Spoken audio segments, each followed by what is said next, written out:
যে সব সময় এরকম ইস্তেগফারের সাথে লেগে থাকে, আল্লাহ তাআলা তাকে কোনো বিপদে আটকান না, সে জীবনে আটকাবে না। আর সব সময় পড়ার জন্য একটা আমল দিয়ে যাই, উঠতে বসতে, অফিসে যাচ্ছেন, অফিস থেকে ফিরতেছেন, বসে আছেন, শুয়ে আছেন, ছোট্ট এক শব্দে আমরা যেন বেশি বেশি পড়ি আস্তাগফিরুল্লাহ। আওয়াজ করে আমার সাথে পড়ুন আস্তাগফিরুল্লাহ, আবার পড়ুন আস্তাগফিরুল্লাহ। আল্লাহ রাসূল সাল্লাল্লাহু আলাইহি ওয়াসাল্লাম বলেন, মান লাজিমাল ইস্তিগফার, যে সব সময় এরকম ইস্তিগফারের সাথে লেগে থাকে, জাআলাল্লাহু লাহু মিন কুল্লি যিকিন মাখরাজা, আল্লাহ তাআলা তাকে কোনো বিপদে আটকান না, সে জীবনে আটকাবে না। যে কোনো বিপদে আল্লাহ তার রাস্তা বের করে দিবেন, way out, you will get a way out and solution.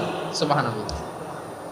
ওয়া মিন কুল্লি হাম্মিন ফারাজা, দুশ্চিন্তা মুক্ত হবে। ওয়ায়ারযুকহু মিন হাইসু লা ইয়াহতাসিব, এমন জায়গা থেকে আল্লাহ রিজিকের বন্দোবস্ত করবে যেটা সে কল্পনাও করে নাই। আওয়াজ করে পড়েন সুবহানাল্লাহ।